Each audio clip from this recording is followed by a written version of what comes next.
how to use the equations filter in Affinity Photo.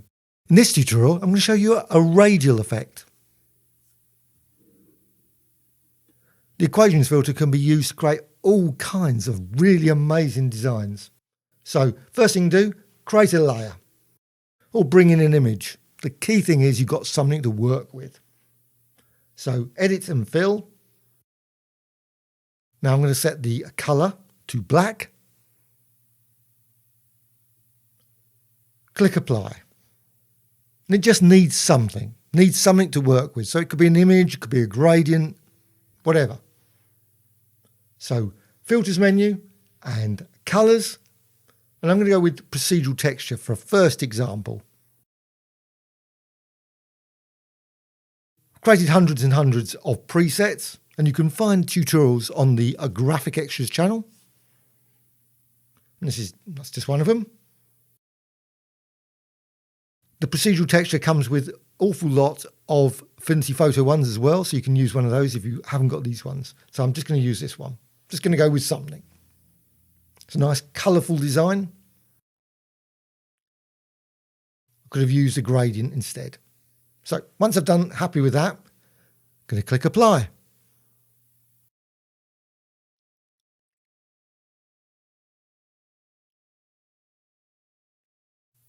Now make certain the layer is selected, which it is in the layers panel. See it selected there. Now you want to run the equations filter, and you can find that in the distort menu. So filters menu, distort and equations. Right at the bottom. It's a new filter, fairly new anyway. Now I'm going to go with Cartesian. Now if you go with polar, you would end up with using R and T. In this case I'm using X and Y. So you see R and T there, but I'm using X and Y. Well, actually I'm using RX and RY. So you can actually move the origin point of the effect if you use RX and RY. You've got parameters. Unfortunately, only 3 in the equations. And also you've got extend mode as well. I'm going to be using mirror for this example. But the others are very useful as well in many cases. Now I keep all my equations in a document because I can't remember them, to be honest. So there's all the square roots and that stuff. So instead of reinventing them every time, I'll just keep them in a document. So go to that document. Depends how you want to store them, but I keep them in a document and then just paste them in. So X and Y.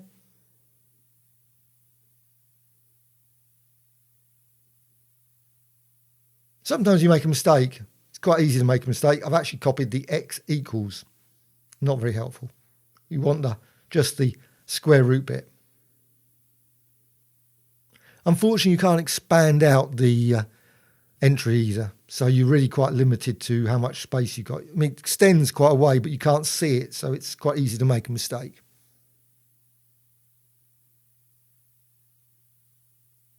Now you've got the parameters and you can change those at this point. And you see there's nothing on the screen. Not very much use, is it? However, if you change the extend mode and you run through the extend modes, and go for full, again, nothing. Repeat, nothing. Wrap, yes, get something. Does come up eventually, yep. But mirror is the one I'm going to be using. I like mirror. That covers the entire document, entire layer. Now you can modify the parameters A, B and C. Probably the most effective one in this case is actually C.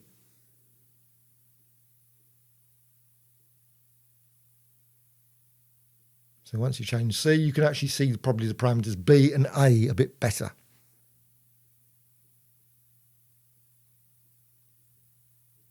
Move that equations out of the way a little bit. Now, these equations are not cast in stone, so you can always change things. So if you want, so look at it and think, you know what, I'm not going to go with 10 or whatever, 10 times C. I'm going to go with, or maybe Rx, you don't want Rx, you want 10 times Rx. And like I say, you can move things around, so you can just move it. So you can position it if you wish. That's the key thing with the Rx and RY. Very useful. So if you've got a really nice effect, you can drag it over to the top corner. And also you can change the Rx into an RY or the Rx into an Rx minus RY.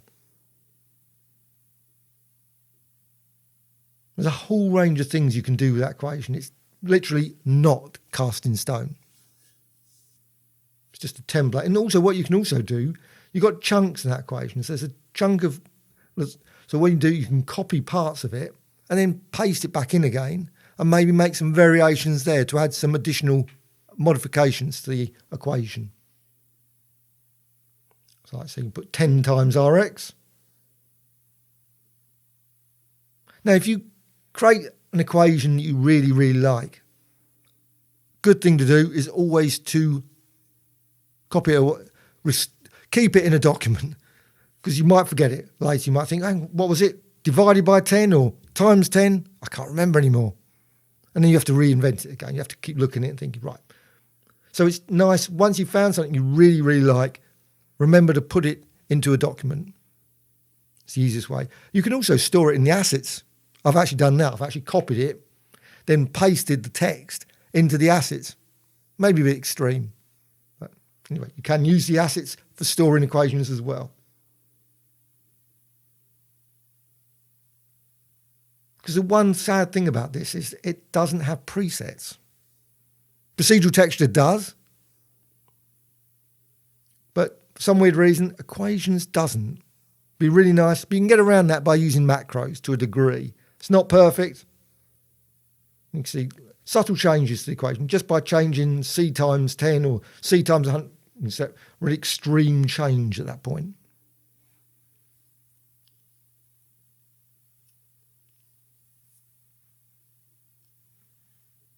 And again, you can continue to tweak all the parameters.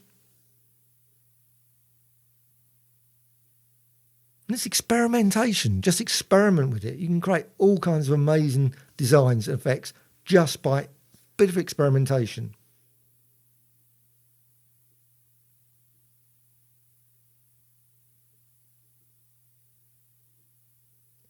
Click apply. Once you're happy with things, click apply. It's always best. If you don't, suddenly you've lost it. So,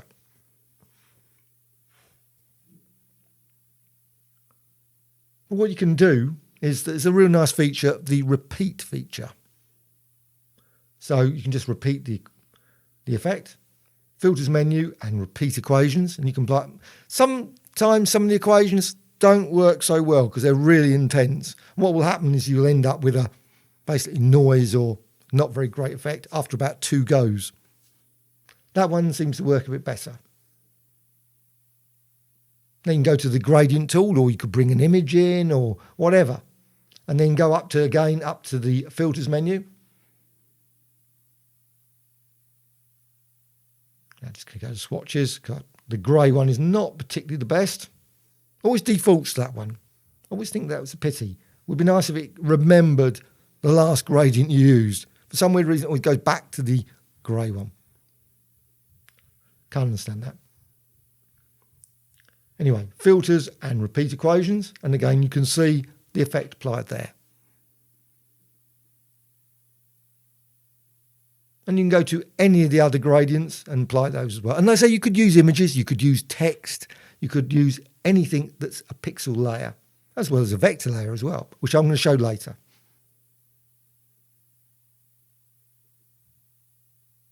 I'll create another one, and then repeat equations.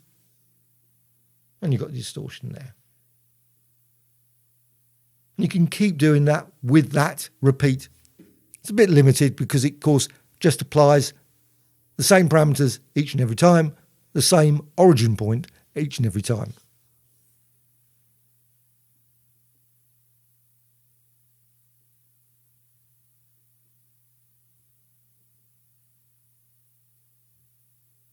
Now, you can also use selections, and I'm just going to use, in this case, a rectangular marquee tool.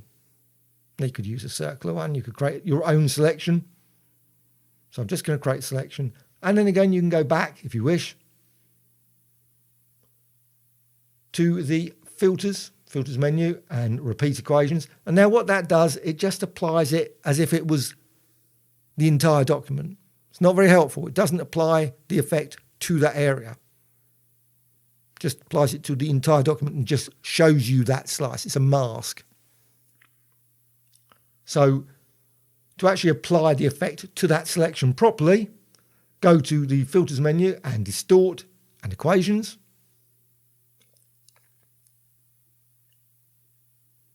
And now, unfortunately, go back to the notepad and copy those commands, equations back in again.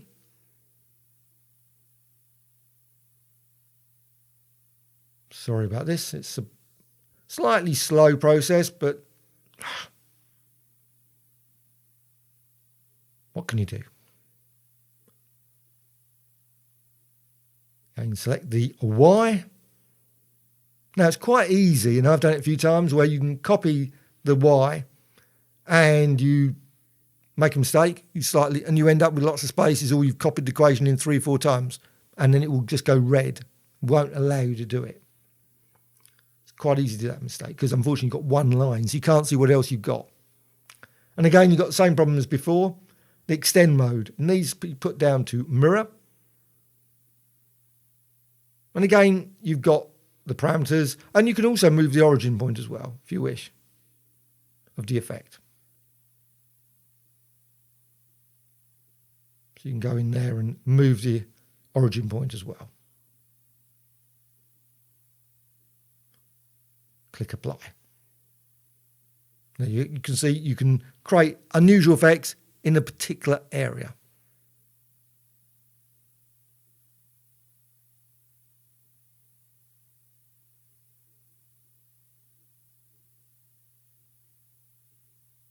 Deselect that, and you could of course go and create another selection and do the same again. So I put it back to as before, and filters menu and distort and equations. You could run that again, or just use repeat equations.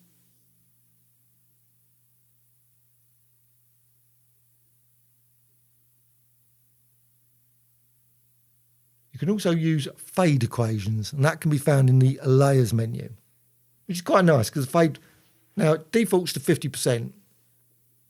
So you can see the effect as well as the source material. I'll put it down to 0%. And then what you can do, you can also modify the blending mode. So you can go through the blending modes. There's difference. Sometimes it ends up not particularly looking great. Screen, I think that looks quite nice. So you've got screen there. Just got run through them. Just try them, experiment with them. Click apply. And what you can do then, of course, you can go back to the filters menu and run the distort, etc., if you wish, or repeat equations. And that will apply the effect to that. And again, if you wish, you can always go back to the layers menu and fade that as well. So you could keep doing fade, repeat, apply, etc.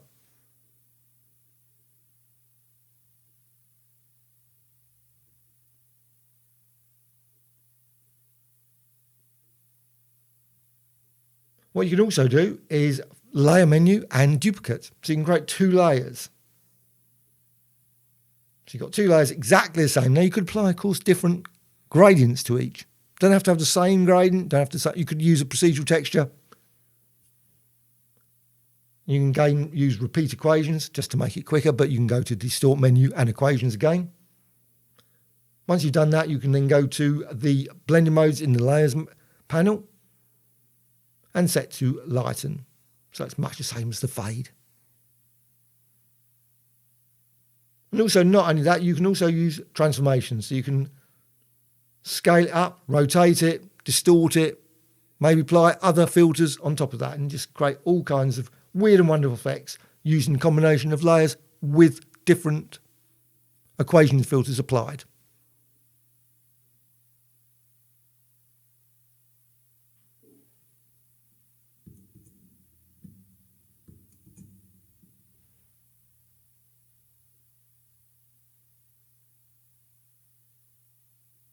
What you can also do, and there's literally thousands of things you can do, go to filters, and again I'm going to use distort equations, or I could just use the repeat equations. I'm just going to be a bit lazy and just apply it again. Otherwise I have to keep copying it in over and over again. But I'm just showing you a few examples. What you can also do then is go to filters and distort and mirror. So it's a great combination of filters. Then you can set the numbers of mirrors, maybe make it 20, make it 6, 8, whatever you wish. You can move that around. You can also change the input and output. Once you're happy with your design, click apply. So this equations filter can be a really useful source for really beautiful effects with the mirror filter.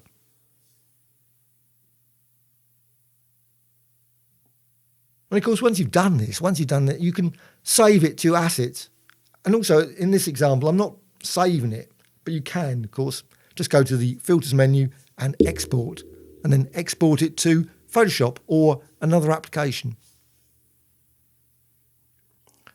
Another great thing you can do, and it's a workaround to the lack of presets, and that's the macro and library. You can find those in the view menu in Studio. And I'm just going to go down to over there. Yeah, there's the library and macro. Now they work hand in hand. So you've got macros and they're stored in the library. But you can use macros totally separate from library. Library just means you can use them in future projects. So start recording, click the red button there at the top of the panel of the macro. And don't use the repeat mirror or repeat distort, whatever. Just go to the filters menu, distort and equations. And again, use Cartesian. Go to your notepad again and again, paste those in. It's just a pity it doesn't remember them. It would be a really nice feature.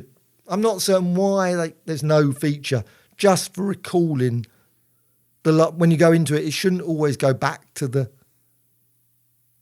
default setting. It would be nice if it just remembered the last settings. Because you might do so, apply effects, and then you think, oh, I want to go and change it. And then you have to paste it in again and then change it. It's a bit limiting. Anyway, minor criticism. And again, mirror. Maybe in next version, who knows. Again, you can change the parameters.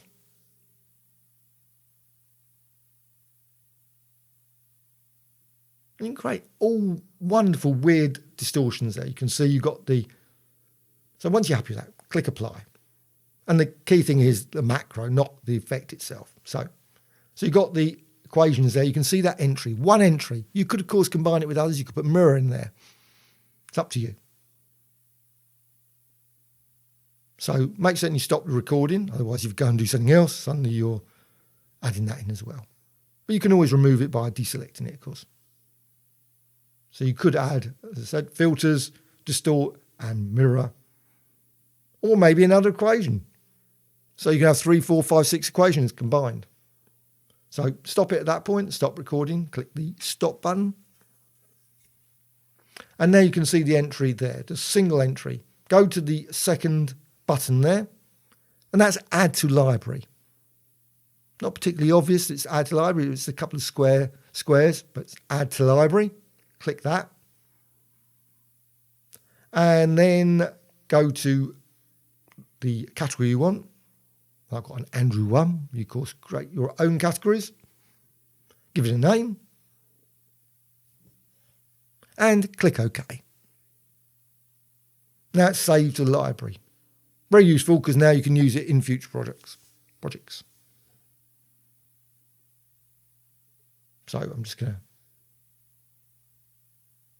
maybe create another, go and create another gradient.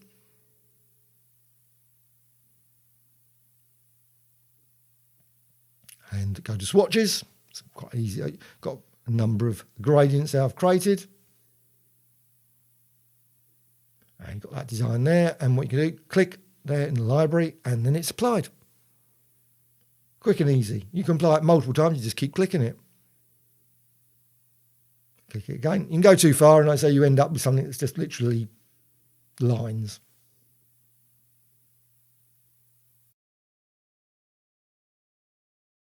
You can go back to the macro. You can run it again from there. You can still run it, but I'm going to reset it. So you can go back to the library. What you can do, go to the Crunch 3, or whatever you called it, right click, and then you can use Edit Macro. And what it does, puts it back in the macro again. Quite useful. But there's a little gear, or what you want to call it, and you can edit at that point. Just go over there and click that edit. Quite useful. It's got a nice feature. It just gives you access to the parameters as well as the extend mode. Well, I'm going to leave extend mode to mirror still. Unfortunately, it's not visual. So you're just editing and just modifying it and then applying it. But you can always undo, so you can experiment with it. So just set the values as best you can. Maybe reduce it lower, higher. Just try it. Press play. The result's not great. It's not great. You can always undo and then modify the settings quickly again. So you just run it. And that's it. You can go back again and edit the parameters over and over again and run it over and over again. So that's quite a useful feature, combination of library and macro to edit the features, settings.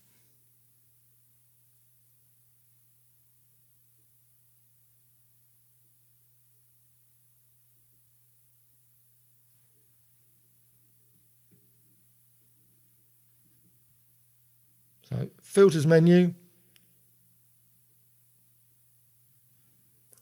distort, and equations. That's the key thing all the way through this. And I've created quite a lot, and you can find lots of other tutorials showing many different equations. So you can create thousands of different things using this equation. It's really not just a very basic filter. It is a powerful filter.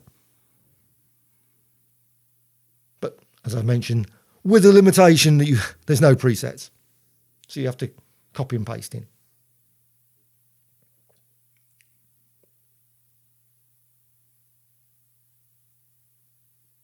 Go to the Y and copy that in again.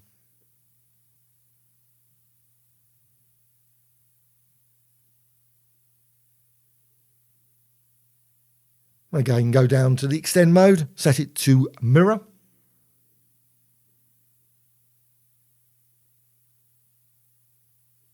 Again, you can change all the parameter settings and you can move it around to your heart's content. Change parameter B as well as C.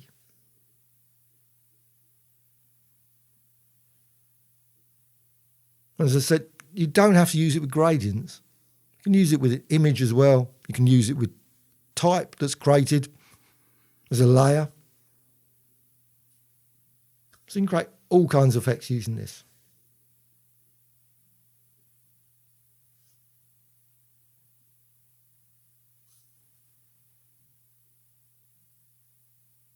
So what else can you do? Well, you can use shapes.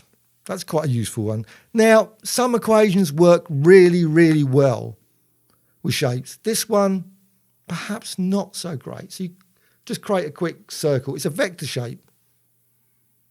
And I'm just going to fill it with a gradient via the swatches panel. And you can resize it. Like I said, it's a vector design. And you can go to filters, but you can't, unfortunately, you can't use repeat.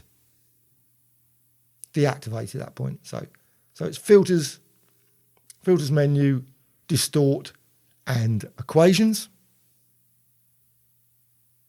And it'll come up with assistant. Just ignore that. It'll disappear on its own.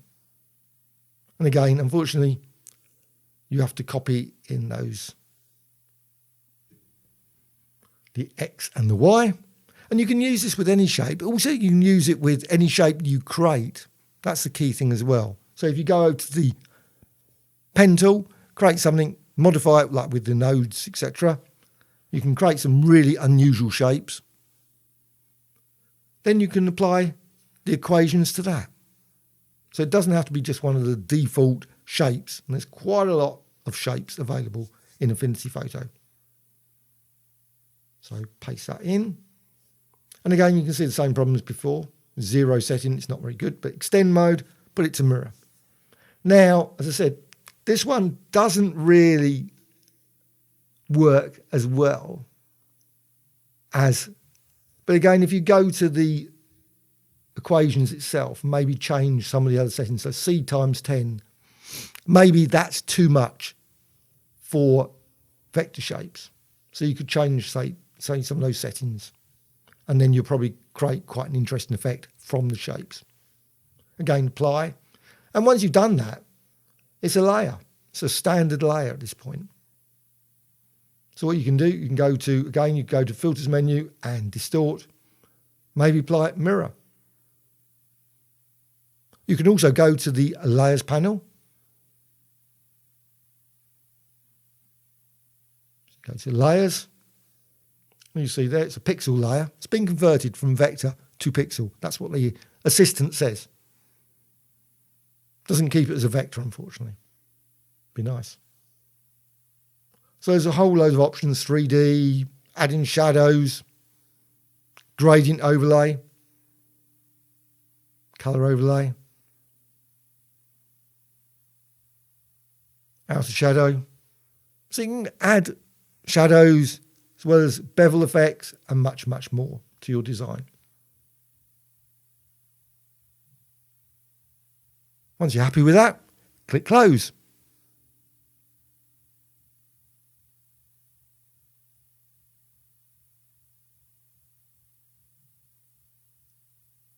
What you can do, you can go to the macro or library and just run it again. Just go to library there, just click on there and run it again. So you can see what happens. And it's of course still got the shadow. So the shadow follows the new layer. So you can create some very interesting effects, combining layer effects as well as the shapes and the equations filter. Now I'm using a circle. I could use any other shape, as I mentioned, or shapes that you create yourself.